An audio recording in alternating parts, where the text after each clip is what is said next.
Grammy-nominated multi-platinum singer-songwriter David Nail is making a stop in Charleston. We want to welcome him now on this special edition of our Spotlight Music Series. Thank you for being here.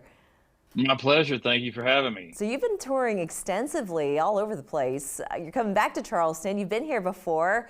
Is there anything that you like about Charleston in particular, or our audiences? They love you.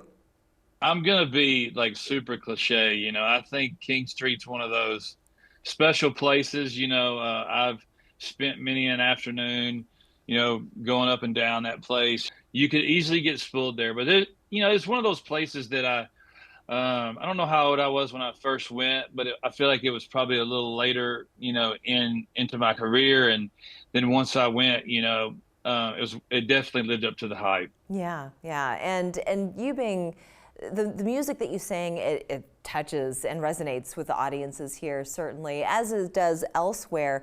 What I find really interesting is what you kind of pull from your own life experiences and pour into your music. And one thing in particular is mental health. That has been kind of a theme in your music. Can you talk a little bit about that, and if you're sort of evoking that spirit in your music today? Well, it's something, I grew up in a small town in southeast Missouri, and I think that, the time that I grew up in, it was definitely one of those things that, was never discussed. I told somebody the other day, I can remember, having a really tough time in fourth grade, and this teacher sending me home with a note, and it said, maybe lay off the sugary cereals in the morning. And I think, it was just such a naive way of looking at, having issues, even as far back as then. And I feel like, as I got older, they started to, fester and get significantly more serious.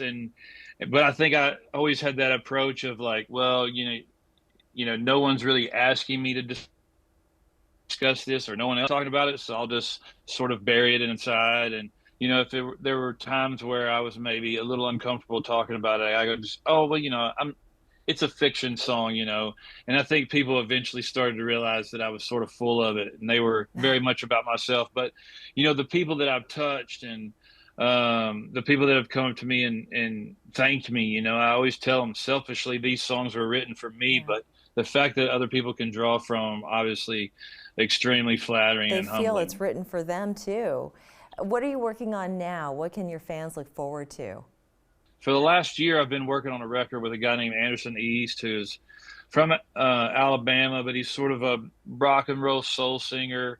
It was a very random, interesting pairing. I don't think either one of us really knew exactly why we were being set up together, but after about 10 or 11 songs, we decided to make a record, and I'd say we're about 95% of the way done with that.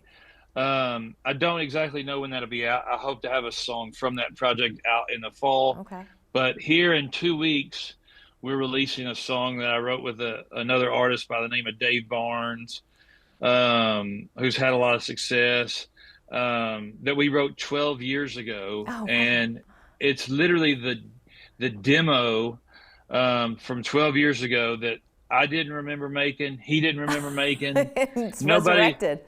Nobody could remember where it was recorded or who played on it, and we spent like 2 weeks trying to figure all that out. Wow, and it's like a long lost treasure.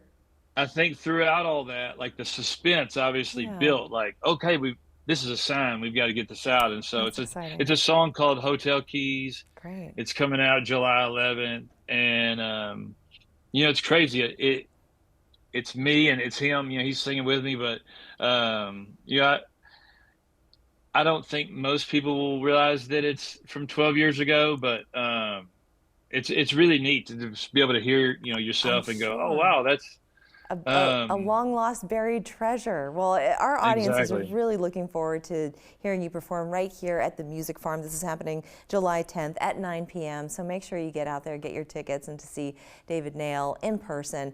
And we're going to look forward to the music that you're going to be dropping really soon. And we're also going to hear a song from you after the break, and I can't wait to hear that too. So David Nail, thank you for taking the time to speak with us.